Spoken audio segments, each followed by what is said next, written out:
Salam sahabat semuanya, welcome to Haris Creation Channel. Ramai dari kalangan pemohon Bantuan Prihatin Nasional (BPN) bertanya berkenaan status keputusan BPN, iaitu dari permohonan baru dan juga rayuan.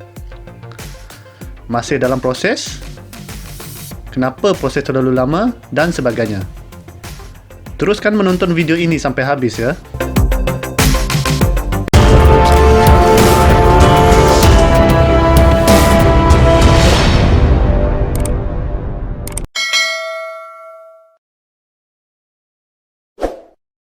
Sebagai bukti sokongan anda yang dihormati, jangan lupa tekan butang subscribe, like, komen dan share video ini. Terima kasih.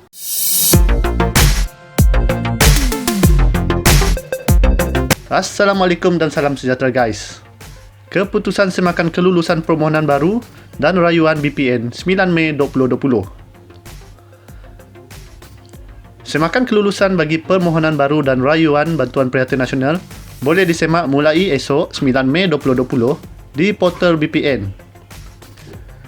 Berikut adalah soalan lazim berkaitan permohonan baru dan rayuan seperti yang dipaparkan. Pertama, apakah yang dimaksudkan status permohonan dalam proses atau dalam proses rayuan? Status dalam proses atau dalam proses rayuan adalah bermaksud permohonan baru dan rayuan BPN yang telah diterima dan sedang dalam proses semakan bagi menentukan kelayakan. Soalan kedua, bilakah kelulusan status permohonan baru dan rayuan BPN akan dipaparkan? Status kelulusan permohonan baru dan rayuan BPN akan dipaparkan di portal BPN mulai 9 Mei 2020. Ketiga, bilakah tarikh pembayaran bagi permohonan baru dan rayuan yang telah diluluskan akan dibuat? Pembayaran sekaligus akan dibuat seperti berikut. Pertama, kaedah pembayaran secara pengkreditan terus ke akaun bank penerima akan diproses secara berperingkat mulai 15 Mei 2020. Kedua, sekiranya paparan di portal BPN menunjukkan tiada akaun atau status pengkreditan adalah gagal kredit, pembayaran akan dilakukan secara penunaian di kaunter Bank Simpanan Nasional (BSN) sahaja. Penunaian boleh dibuat dengan membawa MyCard dan nombor siri yang dipaparkan pada maklumat pembayaran di portal BPN. Soalan 4. Bilakah tarikh akhir penunaian BPN di kaunter BSN boleh dibuat? Penerima perlu membuat penunaian di kaunter BSN selewat-lewatnya pada 31 Disember 2020. Soalan kelima.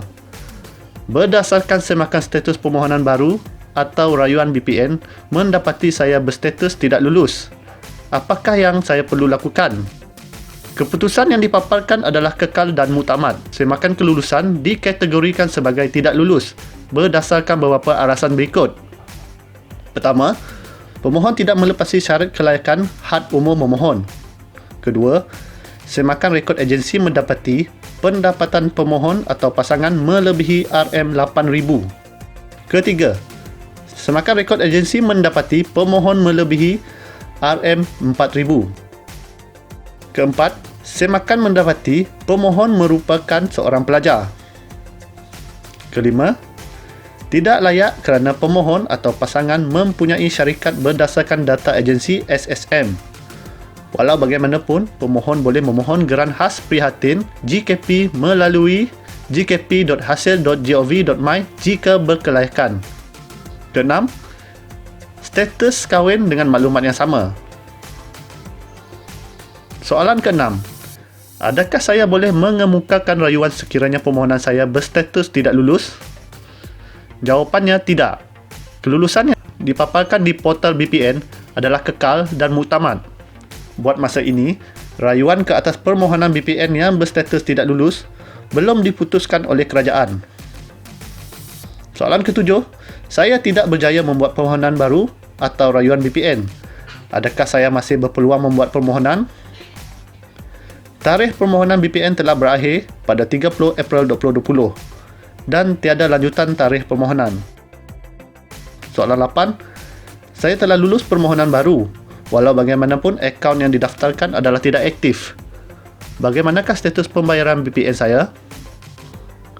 Bagi pemohon yang ada melaporkan maklumat akaun bank semasa permohonan baru atau rayuan VPN, tetapi proses pengkreditan berstatus gagal kredit ke akaun tersebut. Tarikh penunaian bagi tuntutan bayaran VPN berkenaan akan dimaklumkan kelak.